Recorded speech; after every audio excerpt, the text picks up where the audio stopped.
Some numbers are made by man, but 23 feels different. It doesn't announce itself, it doesn't demand reverence, it appears quietly in the corner of your screen, the timing of events, the page you randomly turn to.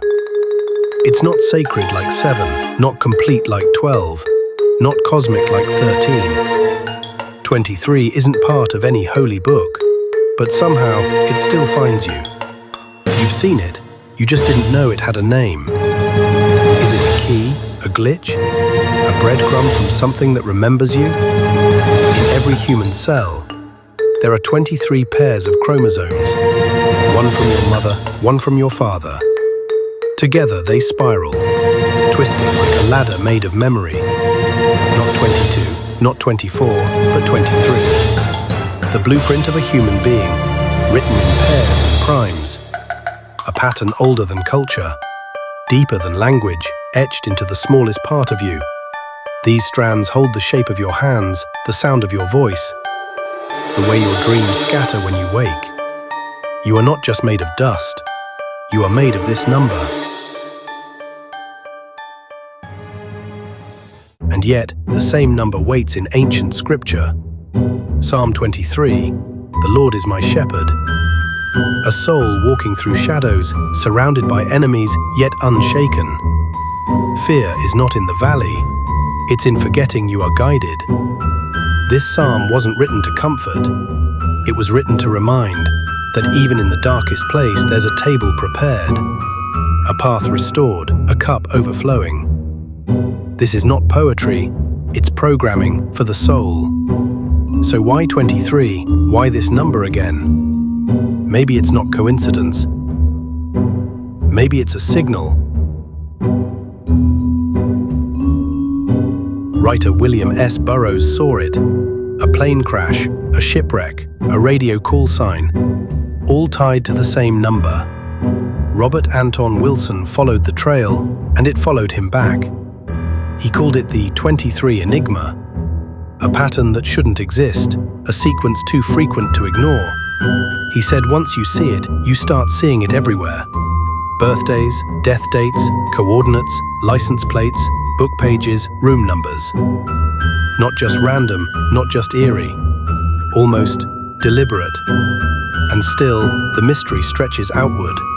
Earth tilts at 23.5 degrees. The line that separates day and night, the Terminator, follows that same tilt. Tropic of Cancer, 23 degrees north. Tropic of Capricorn, 23 degrees south. These invisible lines shape the rhythm of seasons, the border between heat and frost, balance and burn.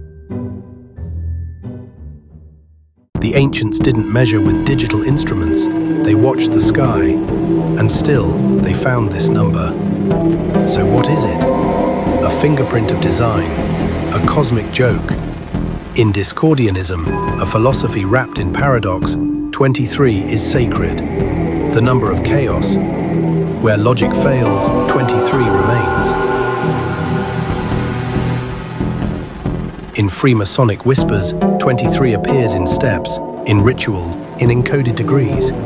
A number that stands at the edge of initiation. Not holy, not evil, just there, watching. And here's the twist. 23 doesn't want to be worshipped. It wants to be noticed. It doesn't guide, it disrupts. It bends structure, and in that bend, you begin to see what's behind the veil. Once you start seeing it, you can't unsee it.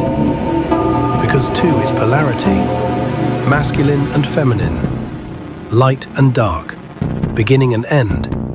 3 is creation, body, mind, spirit, past, present, future. 2 and 3 create 5, the number of the human body. 5 fingers, 5 limbs, 5 senses.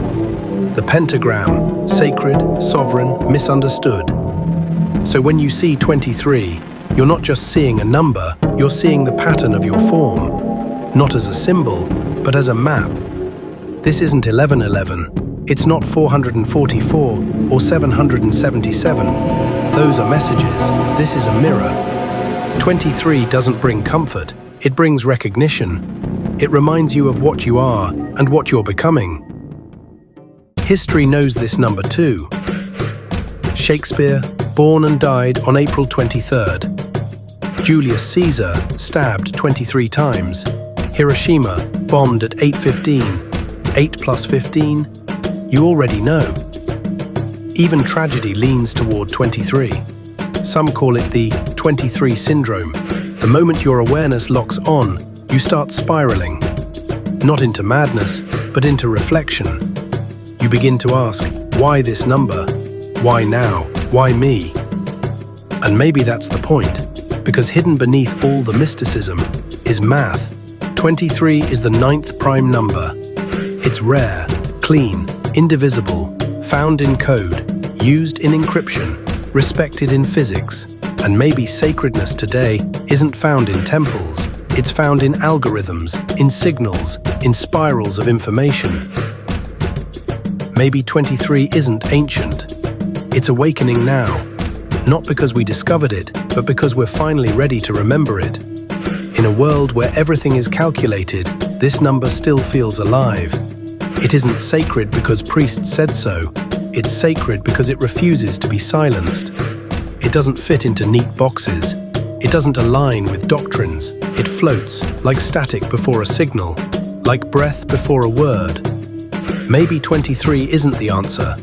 Maybe it's the question that breaks the illusion, and the moment you ask it, you begin to see.